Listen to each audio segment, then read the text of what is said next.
안녕하세요. 저는 최근에 이혼하고 혼자 아들을 키우고 있는 30대 여자입니다. 처음 결혼할 때만 해도 결혼 3년 만에 이혼을 하게 될지는 꿈에도 몰랐지만 제 결혼 생활이 지옥이 될지도 몰랐습니다. 제 결혼 생활을 지옥으로 만든 것은 시댁이었어요. 얼마 전까지 그 시댁에 시달리다가 쌍둥이 언니 덕에 통쾌한 복수를 하게 되었습니다. 오늘은 그 이야기를 하려고 컴퓨터 앞에 앉았네요. 그 모든 일은 손바닥만한 작은 종이 쪽지 때문에 일어난 일이었죠. 제가 로또 1등에 당첨되었거든요. 사람들은 로또에 당첨되고 행복은 잠시뿐이고 다시 불행을 겪게 된다는 말 들어보셨을까요? 하지만 제게 로또는 정말 행운을 가져다 준 행복 열차 탑승권이었어요. 딱 그 일만 빼면 말이죠. 제 인생이 시댁에서 막장으로 끝날 뻔했다가 그 로또 덕분에 통쾌한 반전을 맞게 되었거든요. 제게 쌍둥이 언니가 있다고 했잖아요. 언니와 저는 얼굴을 쏙 빼닮은 일란성 쌍둥이였어요. 어릴 때부터 같은 옷을 입혀놓으면 엄마 아빠가 구별 못할 정도로 얼굴이 닮았고 체격까지 비슷했죠. 그래도 저희를 구별할 수 있는 방법이 하나 있었는데요. 그건 바로 성격과 취향이 너무 달랐습니다.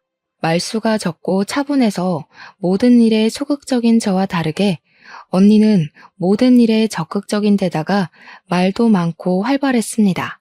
둘이 길을 가다가 어른들께 기어들어가는 목소리로 인사를 하면 저고 씩씩하게 인사하면 언니라고 구별할 정도였습니다. 엄마는 저희를 보고 모든 활력은 언니가 가져갔다고 할 정도였죠. 언니는 공부 또한 잘했습니다. 언제나 전교 5등 안에 들었거든요. 그런 언니를 보면 너무 신기하고 대단해 보였죠. 반면에 저는 중위권을 벗어난 적이 없을 정도로 평범했답니다. 그럴 때면 주위 어른들은 쌍둥이가 생긴 것 빼고는 왜 이렇게 다르냐고 물어보고는 했죠. 제가 생각해도 이렇게 다른 우리는 인생도 점점 달라졌습니다. 평범하게 살아가는 저와 다르게 언니는 법대를 나와 로스쿨을 졸업하고 검사로 임용되었습니다. 반면에 저는 직장을 다니다가 결혼하고 출산하면서 다니던 직장마저 그만두게 되었어요. 언니는 그런 저를 이해하지 못하겠다며 핀잔을 주고는 했었죠. 너 아이 때문에 모든 걸 포기할 거야? 아이를 위해 희생하면 너한테 뭐가 남는 거야? 왜 직장은 그만둔 건데? 힘들게 들어갔잖아. 그럼 어떡해. 아이 맡길 곳이 없는데. 시어머니도 아이는 못 봐준다고 하시고 엄마인 내가 봐야지. 아들이 어느 정도 크면 다시 직장 구해서 들어갈 거야. 아휴, 난 너를 이해하려고 해도 못하겠다. 아이 낳는 건 그렇다 쳐도 이렇게 꾸미지도 않고 왜 이런 꼴로 지내는 건데? 아이 키우는데 당연한 거지. 그래도 아들이 웃는 모습 보면 얼마나 좋은데. 이게 행복이지. 다른 게 있겠어? 내가 언니처럼 똑똑한 것도 아니고 그냥 생긴 대로 사는 거지. 그래, 난 아무리 생각해도 너처럼은 못 살겠다. 결혼 안 하고 말지. 그래도 좀 꾸미고 좀 살아. 이 기집애야. 저희는 생각과 가치관 또한 너무 달랐죠. 그때 언니가 무엇을 걱정하는지 모르는 건 아니었어요. 저도 꾸미고 싶고 직장도 다시 다니고 싶었어요. 하지만 상황이 쉽게 풀리지 않는 걸 어쩌겠어요. 저는 남편과 연애 2년 만에 결혼했습니다. 결혼 생활 초반에는 아무 일도 없었어요. 다른 신혼부부처럼 깨도 볶고 알콩달콩 재미나게 살았죠. 결혼 생활에 변화가 생긴 건 제가 임신을 하면서부터였습니다. 남편이 다른 사람처럼 180도 바뀌었죠. 다른 남자들도 결혼하고 아내가 출산하면 바뀐다고 하지만 원래 저렇게 바뀌는 게 맞는 것인지 남편은 변한 걸 넘어 저와 아들에게 무관심해졌습니다. 원래는 참 다정다감한 사람이었거든요. 제가 먹고 싶다는 것은 멀리 있어도 사다 주고 일하느라 늦게 집에 들어오면 밥까지 차려두던 사람이었어요. 그런데 제가 임신하고 배가 불러오자 무관심을 넘어 화가 많은 사람처럼 보였습니다. 남편은 저와 아이를 보면 인상을 쓰면서 방으로 들어가 버리기 일쑤였고, 아이가 울기라도 하면 화를 내면서 자신이 왜 결혼했는지 모르겠다는 말하는 겁니다. 너무 바뀌어버린 남편 모습에 당황스러울 정도였죠.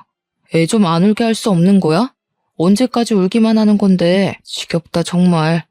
우는 소리 듣기 짜증난다고. 처음에는 남편이 짜증 섞인 화를 낼 때 어떻게 아이를 달래야 할지 모르겠더라고요. 주위에 육아에 대해 물어볼 사람도 없고 제가 잘못해서 아이가 우는 것은 아닌지 걱정되잖아요.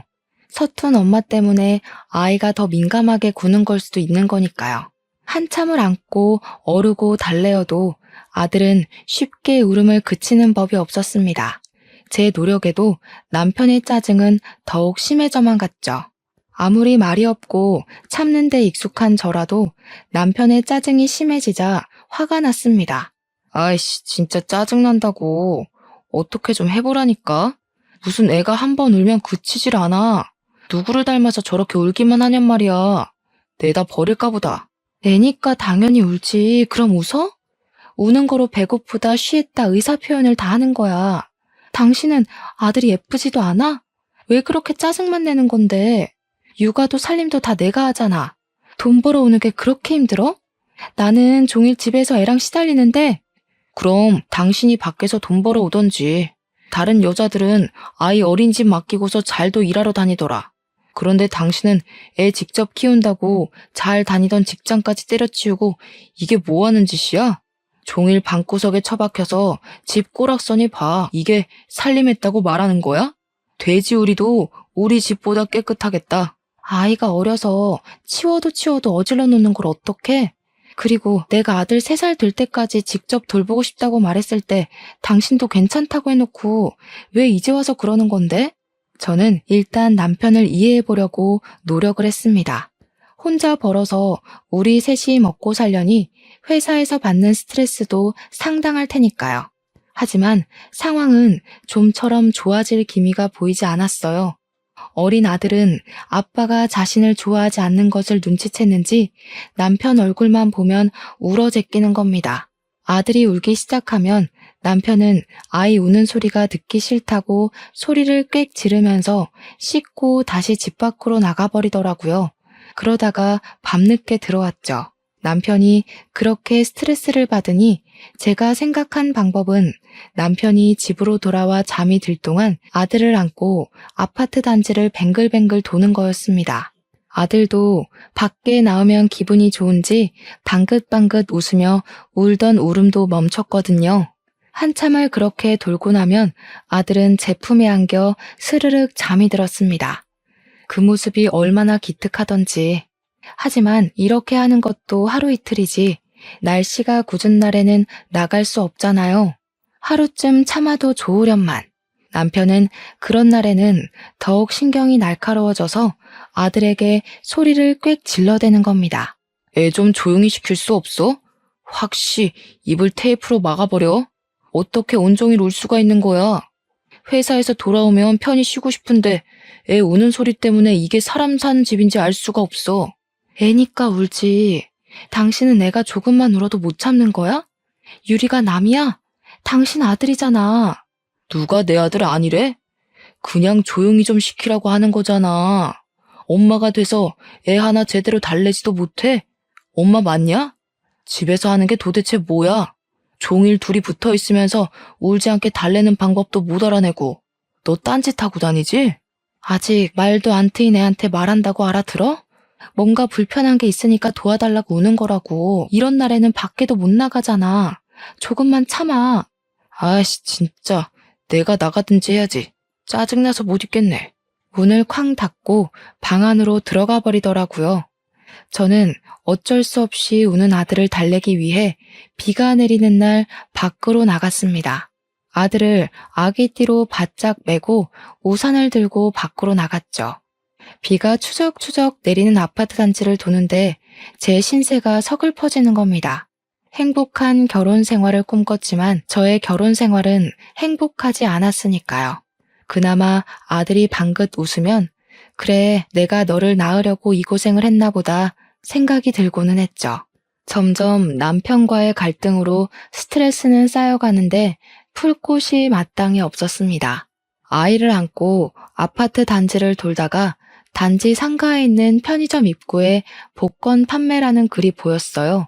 뭔가 알 수 없는 힘에 이끌려 편의점 안으로 들어가 500원짜리 복권 한 장을 사게 되었습니다. 100원짜리 동전으로 복권을 빡빡 긁으니 답답했던 제 마음이 뻥 뚫린 듯 내려가는 겁니다. 그게 제가 복권을 꾸준하게 사게 된 동기가 되어버렸습니다. 남편을 피해 밖으로 나올 때마다 500원짜리 복권 한 장, 그리고 매주 로또 한 장씩을 사서 모았습니다. 유일하게 제가 스트레스를 풀 수 있는 배출구였던 거였죠. 큰 돈도 아니었고 나쁜 짓도 아니었으니 꽤 괜찮은 방법이라고 생각했어요. 그렇게 긁은 복권들과 당첨되지 않은 로또들을 전리품처럼 싱크대 찬장 안에 작은 통에 모아두기 시작했습니다. 하루는 시어머니께서 저희 집으로 반찬을 바리바리 싸들고 오셨어요. 하필이면 그날 저는 한낮에 아들과 낮잠을 자고 있었습니다. 전날 밤에 남편을 피해 아파트 단지를 한참 돌아도 아들이 늦게까지 잠을 자지 않았거든요. 평소보다 더 많은 시간을 밖에서 보낸 탓에 피곤이 몰려왔습니다. 하필 그런 날 어머님이 오셔서 오전에 놀고 치우지 못한 집안꼴을 보게 되신 거였죠. 아니, 집안꼴이 이게 뭐냐? 누가 보면 강도라도 들어온 줄 알겠다. 넌 대체 집을 안 치우고 사니? 이러니 유리 아빠가 집에 들어오기 싫어하는 거 아니야? 오전에 놀고 그냥 낮잠을 자버려서요. 평소에는 유리 재워놓고 치우거든요. 오늘은 너무 피곤해서요. 그걸 변명이라고 하는 거니? 여자가 그렇게 퍼질러 자는데 어떤 남편이 좋다고 하겠니? 아유, 내가 말을 말아야지. 어머님의 타박에 아무 말 못하고 서 있다가 어머님이 부엌으로 걸어가시는 것을 보고서 어질러진 아들의 장난감을 치웠죠. 그런데 제 얼굴 옆으로 플라스틱 통이 날아와 바닥에 부딪혔고 통 안에 들어있던 종이들이 바닥으로 흩어졌어요. 바로 제가 사모아 두었던 복권이었죠. 이게 다 뭐냐? 복권? 돈 한 푼 안 벌어오는 게 내 아들이 피땀 흘려서 벌어온 돈으로 너는 그 짓거리 하고 있었던 거니? 저는 자리에서 벌떡 일어나 어머님을 쳐다보았습니다. 500원짜리 복권 산 게 이렇게까지 비난받을 일이라고 생각하지 못했어요. 일주일에 5,000원 정도밖에 하지 않아서 부담 안 가요. 그리고 남편 돈으로 산 게 아니고 제가 회사 다닐 때 벌어놓은 돈으로 샀어요. 걱정하지 마세요. 뭐? 네가 벌어놓은 돈? 생활은 내 아들 돈으로 하면서 네 돈 내 돈이 어디 있니? 내 아들 돈으로 이제껏 먹고 마시고 다 해놓고서 그것까지 따지는 건 아니지 않니? 일주일에 5,000원? 그걸 1년 동안 모아봐라. 티끌 모아 태산이라고 했다. 살림하는 사람이 작은 것 하나라도 아껴서 살림에 보탤 생각을 해야지. 아휴, 정말 어디 하나 마음에 드는 곳이 있어야 말을 안 하지. 종일 집에만 있으려니 답답하고 스트레스 받아서 그랬어요. 500원짜리 복권이라도 긁으면 속이 풀리는 것 같아서요. 넌 그걸 변명이라고 하는 거니? 누가 보면 애는 너만 낳은 줄 알겠다. 나도 낳아서 키웠지만 너처럼 이렇게 난장판으로 만들면서 살진 않았다. 스트레스? 집에서 편하게 있으니 별 생각이 다 드는 거지. 어머님의 타박에도 저는 복권 사는 걸 참을 수가 없었어요. 유일한 스트레스 탈출구인데 어떻게 그만둘 수가 있겠나요? 눈치는 보여서 전처럼 매주 할 수는 없었지만 스트레스가 머리 끝까지 쌓일 때는 한 장씩 사서 스트레스를 풀고 했습니다. 그렇게 시간은 흘러 아들이 돌이 지났을 때였어요. 집에 들어와 습관처럼 밖으로 나가던 남편이 외박했어요. 아무리 늦어도 외박까지는 하지 않던 사람인데 말이죠. 전화해도 받지 않으니 무슨 일이 있는 건 아닌지 걱정이 됐죠. 저는 뜬 눈으로 밤을 지새웠는데 남편은 아침이 다 되어서 집으로 돌아왔습니다. 남편의 얼굴에는 좋은 일이라도 있었는지 미소가 번져 있었어요. 뭐 하느라 이제야 들어오는 거야? 전화는 왜 안 받는 건데 내가 얼마나 걱정한 줄 알아? 알아서 때 되면 들어올 텐데 뭘 기다리고 그래. 밥 줘, 배고파. 평소에 집에 있으니 남편에게 끼니를 꼬박꼬박 차려주었습니다. 하지만 그날은 밤새 남편 걱정하느라 아침밥 하는 것을 잊어버렸어요. 미안. 당신 걱정하느라 준비하는 걸 깜빡했어. 금방 해줄 테니까 잠시 기다려. 아니, 집에서 하는 일이 뭐가 있다고 밥도 안 한 거야. 당신 보면 내가 너무 답답한 거 알기나 해? 저리 비켜. 재수없어. 남편은 소리를 꽥 지르고 방 안으로 들어가 버렸습니다. 어떻게 아내에게 재수없다는 말을 서슴없이 내뱉을 수가 있을까요? 아무리 저희 사이가 서먹해지고 예전 같지 않다고 해도 말이에요. 그때 스스로 돈을 벌어야겠다고 결심이 섰던 것 같아요. 내가 집에만 있으니 남편도 시댁도 날 개무시하는구나 라는 생각이 들었거든요. 그날부터 아들을 보낼 어린이집을 알아보고 직장을 알아보게 되었어요. 이제 걸음마를 뗀 아이를 품에서 떨어뜨려 놓으려니 마음이 좋지 않았습니다. 아무것도 모르는 아들은 제 품을 떠나 선생님 품에 안기자 엉엉 울어제끼는데 마음이 찢어질 듯이 아파왔습니다. 그래도 어쩌겠어요. 이대로 시댁과 남편 무시 속에서 사는 것을 아들에게 보여주는 것보다 당당한 워킹맘을 보는 게 아들에게 좋지 생각하며 참고 견뎌야 했습니다. 직장을 알아보는데 2년을 쉬었으니 마땅한 일자리가 없었어요. 연락을 받고 면접을 보러 가면 아이가 돌이라는 말에 손사래를 치는 일도 있었습니다. 아이 엄마들은 결근과 조퇴를 밥 먹듯이 한다고 말이죠. 이런 실정이니 우리나라가 출산율이 낮을 수밖에 없다는 것을 깨닫게 되었어요.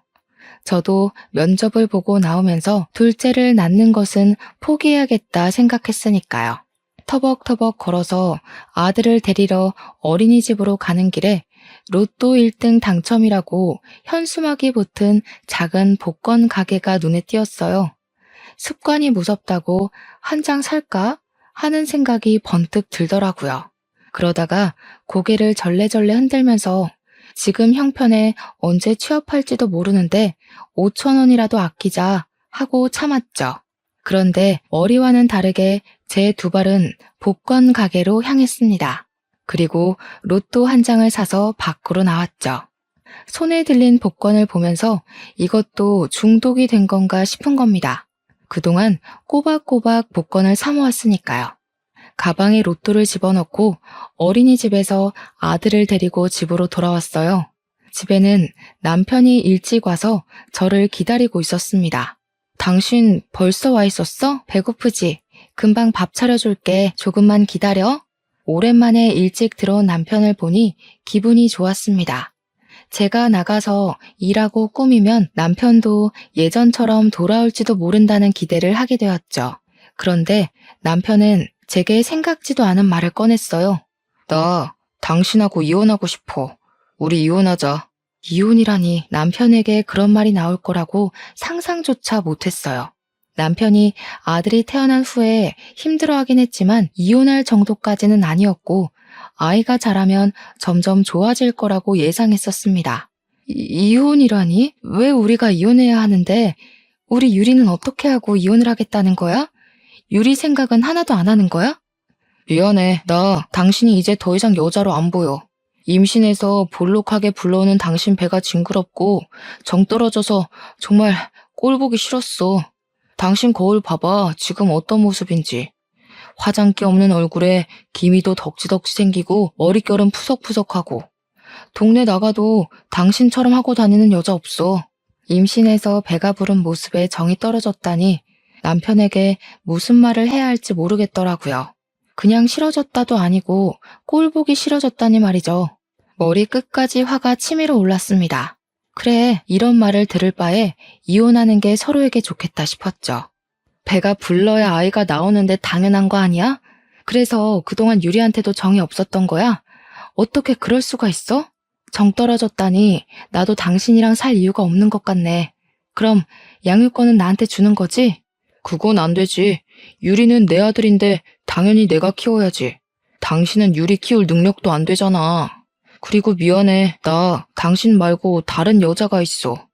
이혼하고 그 사람이랑 결혼할 거야. 난 다시 애 낳을 생각 없으니까 유리는 내가 데려가 키울게. 여자가 있다는 말에 어이가 없더라고요.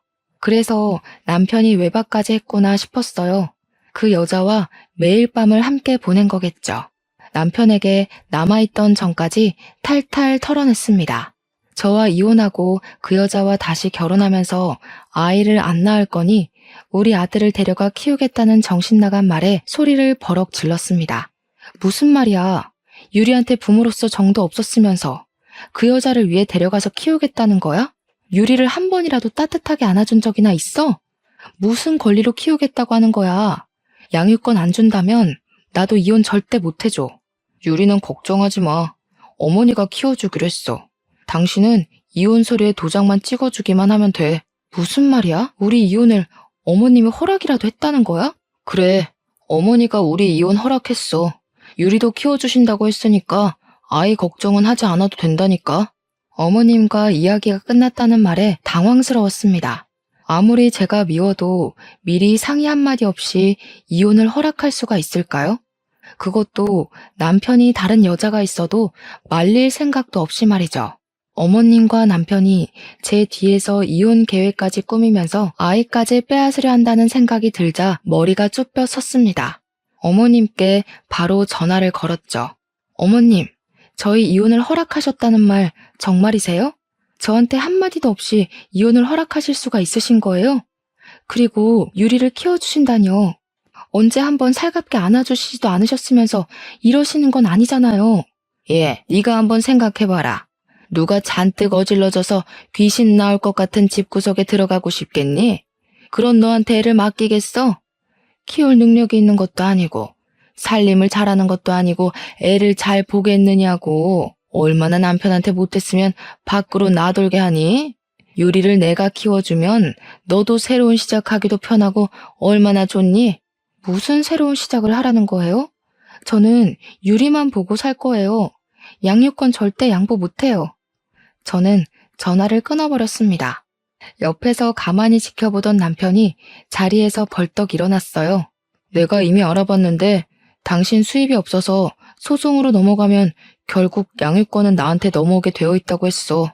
그러니까 조용히 이혼 서류에 도장 찍고 나가. 당신만 빠지면 다 순조롭게 끝날 일이야. 뭐? 나만 빠지면 순조로워? 직장 구하고 있으니까 수입이 생길 거야. 내가 순순히 유리를 뺏길 것 같아? 그럼 어디 한번 해보든지. 소송으로 하면 누가 이길지 몰라서 그러나 본데 한번 해보자. 남편은 제게 그렇게 말하고 현관문을 쾅 닫고 나가버렸습니다. 남편이 이기적인 사람이라는 것은 전부터 알고 있었지만 이 정도일 줄 몰랐습니다. 아이를 사랑하지도 않으면서 다시는 아이 낳기 싫어서 데려간다니. 남편에게는 저희 아들은 그냥 도구일 뿐이었어요.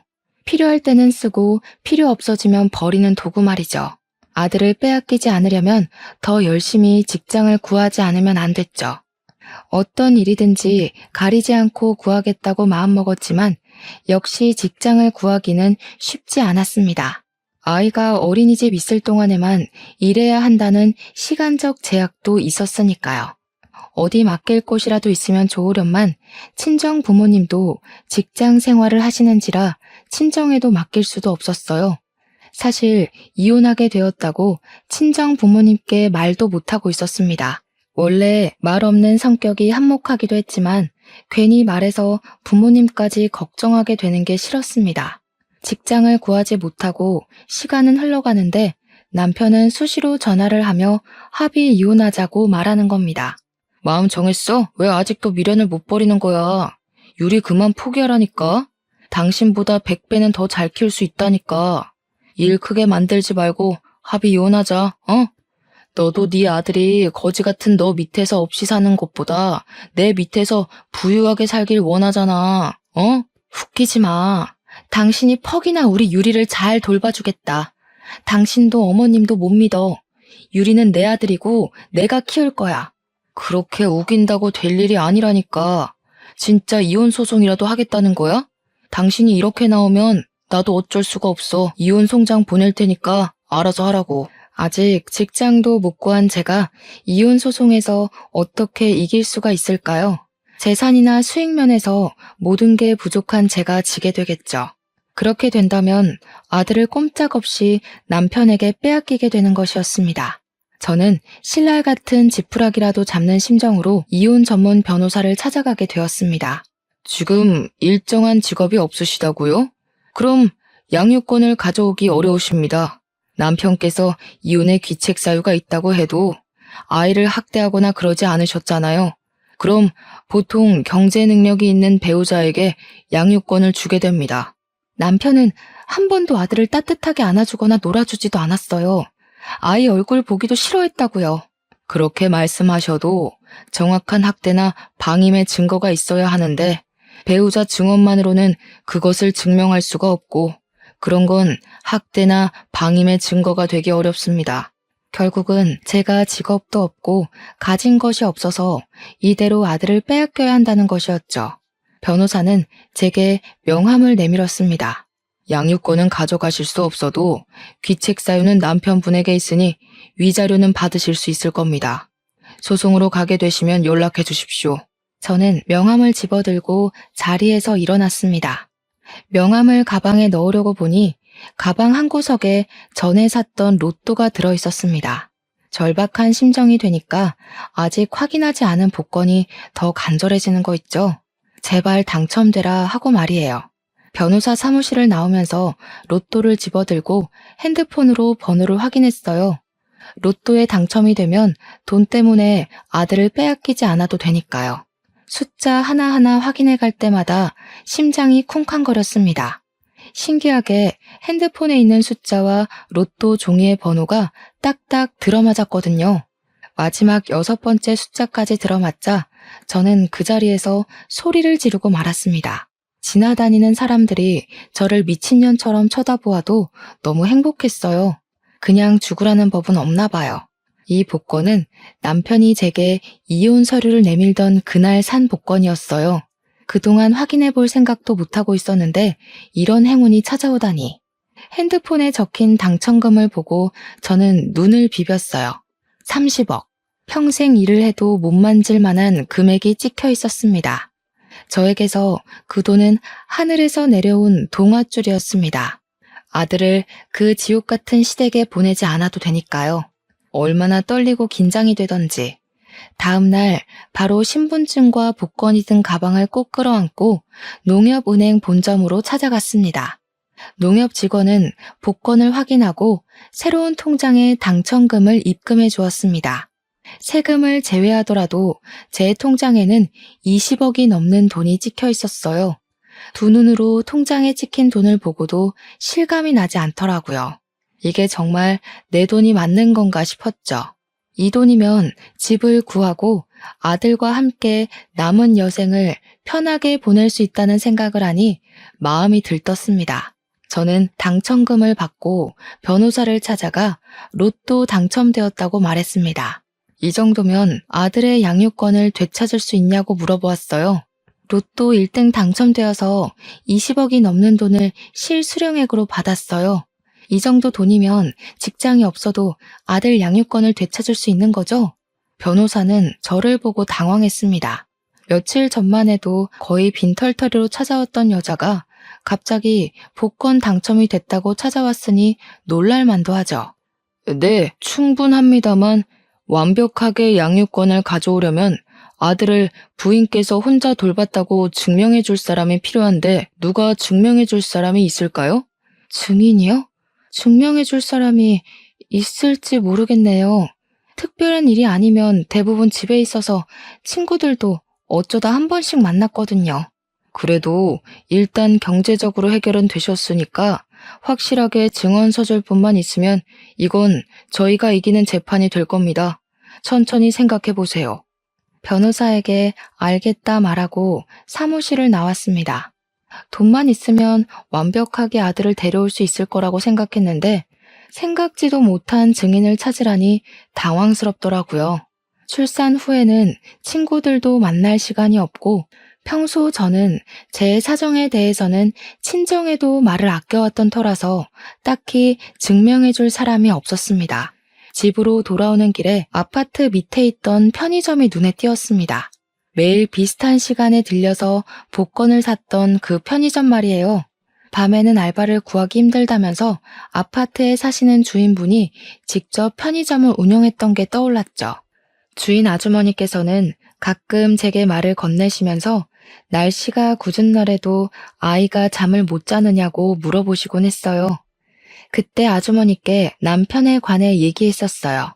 아이 울음소리에 너무 예민해서 남편이 잠을 못 자니 밖으로 나왔다고 말이죠.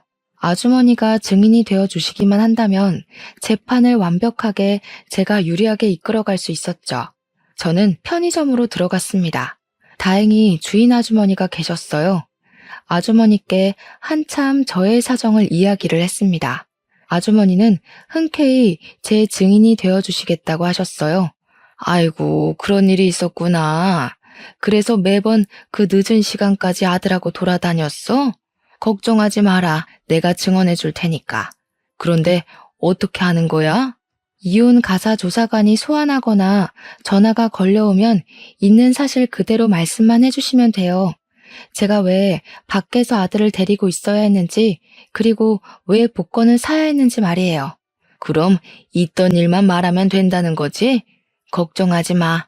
아유, 새댁이 그동안 고생이 많았네. 그런 싹수가 노란 놈이랑은 일찍 헤어지는 것도 답이야. 미련두지 않고 이혼 선택한 게 잘한 거지. 제 부탁을 들어주시겠다고 말하는 아주머니께 정말 감사했습니다. 이혼 소송이라도 법원에 출석할 수 있다는 게 조금 그렇잖아요. 이혼 소송이 진행되고 가사 조사까지 끝이 나자 남편과 저는 법원에서 얼굴을 마주하게 되었습니다.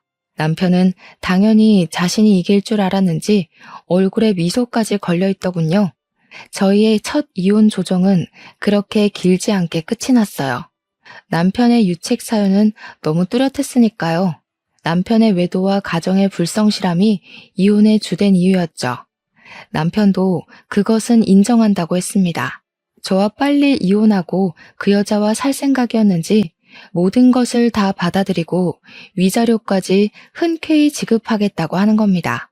저렇게까지 해서라도 저와 이혼하고 싶다니 속으로 쾌재를 불렀습니다. 양육권으로 이야기가 바뀌어가자 남편은 저를 보면서 입가에 미소까지 띄웠습니다. 남편의 변호사가 제가 양육권자로서 얼마나 능력이 없는지 발언을 시작했습니다. 지금 아내는 일정한 직장도 수입도 없어 재산이 거의 없는 실정입니다. 아내는 자녀를 키울 능력이 없는데 양육권을 주장하고 있습니다. 지금 남편분은 아내에게 양육권을 주더라도 과연 제대로 자녀를 돌볼 수 있을지 걱정하고 있습니다. 아내가 복권 중독 증세를 보이고 있기 때문입니다. 아내는 일주일에 3번 정도는 긁는 복권을 사고 로또까지 사고 있습니다. 일정한 수입이 없는 아내가 아이 돌보기를 소홀히 하고 복권 구매에 생활비를 낭비하고 있는 것이죠. 여기 증거 제출하겠습니다. 남편의 변호사는 제가 모아놓은 복권을 판사에게 제출하더군요. 그때 제 변호사가 반론을 시작했습니다. 아내에게는 그럴 만한 합당한 이유가 있었습니다. 가사조사에서도 증인께서 증언했지만 남편은 아이의 울음소리를 끔찍이도 싫어했습니다. 아이가 울 때마다 소리를 지르거나 짜증을 냈죠. 그럴 때마다 아이가 할 수 있는 일은 아이를 데리고 밖으로 나가 아파트 단지를 돌며 아들을 재우는 거였습니다. 답답한 마음에 복권 한 장씩을 사서 모아온 것입니다. 복권을 살펴보면 아시겠지만 복권은 500원을, 로또는 일주일에 한 장 정도만 구매했습니다. 이게 어떻게 중독으로 볼 수가 있겠습니까? 그리고 그 로또가 아내에게 행운을 가져다 주기도 했습니다. 남편 측이 아내에게 직장도 재산도 없다고 했지만 최근에 이혼 소송 중에 로또 1등에 당첨되어 이제는 아들을 키울 재산이 충분히 있습니다. 당첨 복권과 통장 사본을 증거로 제출하겠습니다. 순간 남편의 얼굴이 시뻘겋게 달아오르는 게 보였습니다. 그때는 얼마나 고소하던지. 저희는 앞으로 최종 판결만 남겨놓은 상태에서 법원을 나오게 되었죠. 남편은 법원을 나오면서 이 이혼 소송은 무효라고 소리를 쳤습니다. 왜 로또에 당첨된 걸 나한테 말 안 한 거야? 이 이혼 무효야. 그동안 내 돈으로 먹고 살고 했으면 나한테 반이라도 줘야 하는 거 아니야? 뭐? 반? 어디서 그런 말이 나오는 거야? 바람 피운 주제에 말은 잘한다. 왜? 내가 로또에 당첨되니까 이혼을 하기 싫어졌나 본데 우리는 이제 남남이야. 이혼 소송 취소할 거야. 이건 말도 안 돼. 나한테 당첨된 거 속이고 이혼 소송한 거잖아. 복권 당첨된 것도 재산 분할해야지. 내가 위자료 주고 재산 분할까지 다 해줬는데 이러는 게 어디 있냐고. 뭐? 하려면 해봐. 복권 당첨금은 부부라도 안 나누어도 되거든? 근본적으로 우리의 이혼은 당신이 바람 피워서 한 건데 귀책 사유자가 항소한다고 법원에서 받아줄 것 같아? 양육비나 꼬박꼬박 보내기나 해. 저는 저를 멍하게 바라보는 남편을 두고 아들과 함께 집으로 향했습니다. 재산 분할을 하려면 집을 팔아야 했기에 집을 구할 동안 친정에서 지내기로 했습니다. 아직 제 이혼도 로또 당첨 사실도 친정 부모님께 말을 못 드렸기에 어떻게 이야기를 꺼내야 할지 걱정되었죠. 그래도 일단 친정집에서 지내면서 상황을 봐서 이야기를 드려야겠다고 생각했어요. 그동안 잘 살고 있다고 생각하셨을 텐데 제게 그런 일이 있었다고 이야기를 드리면 두 분이 상심하실 게 눈에 뻔했으니까요. 입을 꼭 닫고 친정에서 지내다가 쌍둥이 언니까지 오랜만에 집에 모여 다 같이 식사를 하게 되었습니다.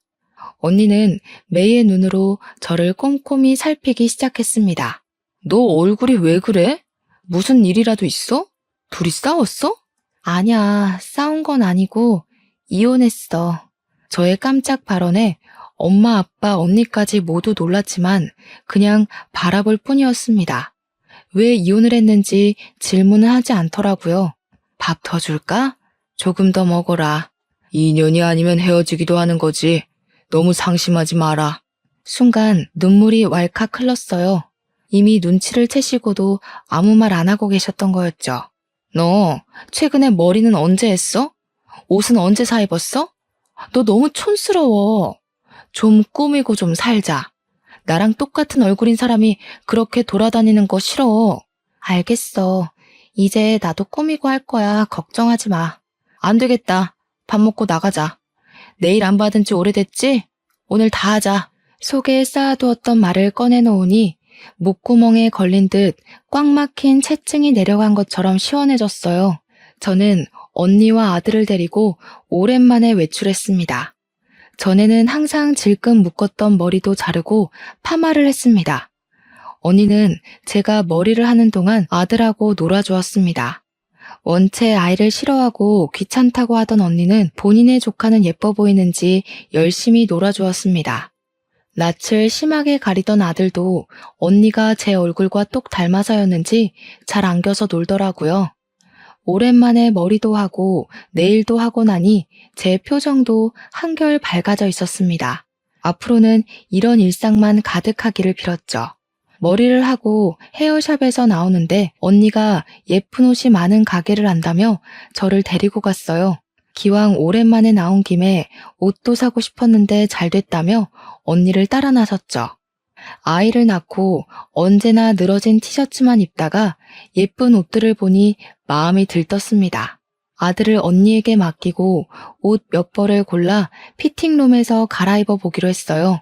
옷을 갈아입고 안에 걸린 거울에 비친 모습을 보며 내게도 이런 예뻤던 모습이 있었는데 하는 생각이 들었습니다.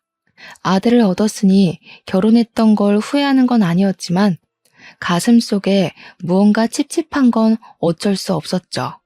행복했던 결혼 생활도 아니었고 우리가 좋게 헤어진 사이도 아니었으니까요. 옷을 갈아입고 밖으로 나왔습니다. 그런데 아들을 안고 있던 언니가 보이지 않았죠.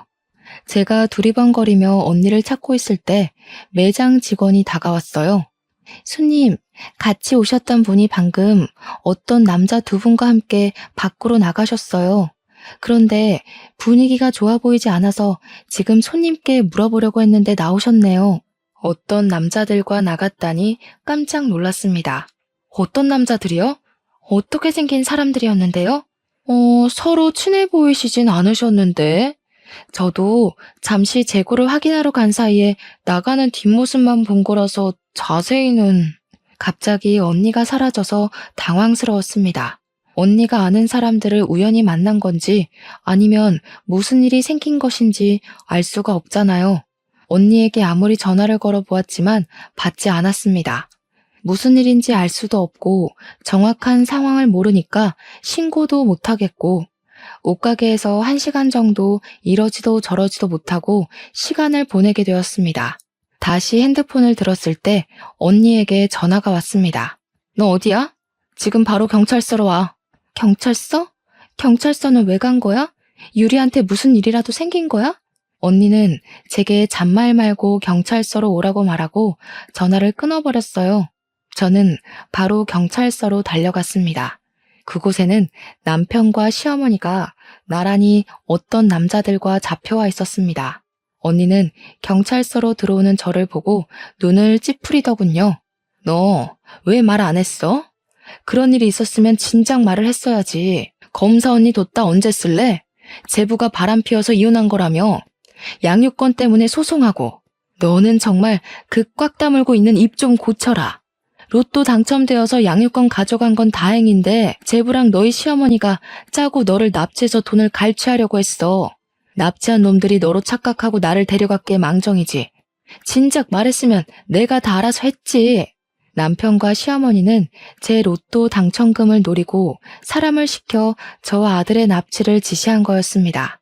제 스타일이 하루아침에 바뀌어버려서 남자들은 아이를 안고 있던 언니를 저로 착각해서 납치를 하게 된 것이었죠. 언니는 처음에 순순히 그들에게 따라가는 척하다가 그 사람들의 대화로 모든 정황을 알아내고 자신이 제가 아닌 쌍둥이 언니라는 것을 밝혔다네요.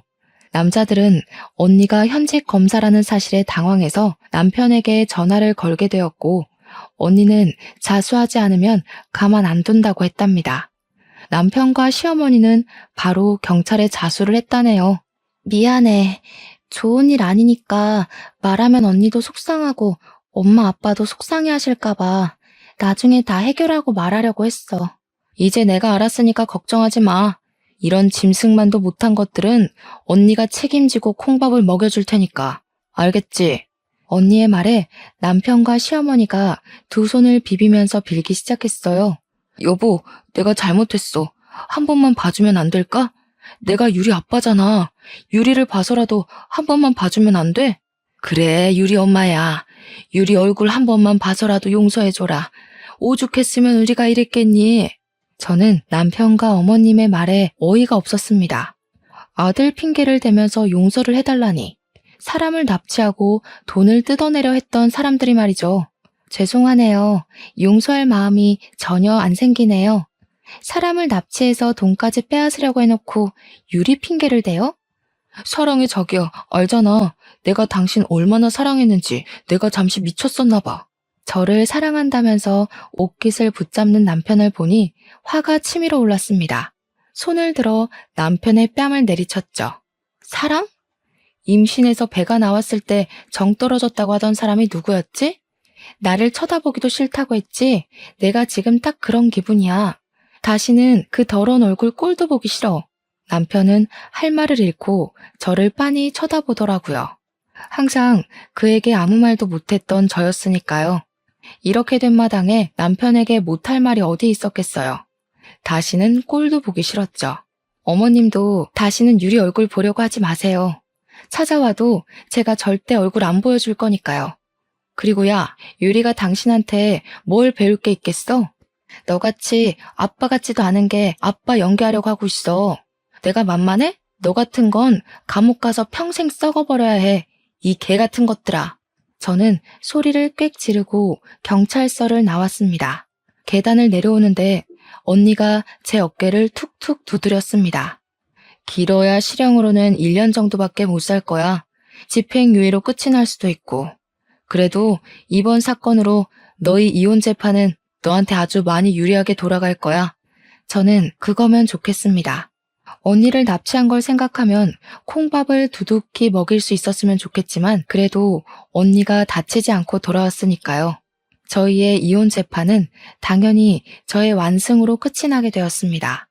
아파트야 결혼할 때 반반 부담해서 샀으니 당연히 재산 분할에 포함이 되었고, 불륜으로 귀책 사유가 뚜렷했던 남편은 저에게 위자료 1,000만 원과 납치 사건으로 양육권도 박탈당하게 되었죠.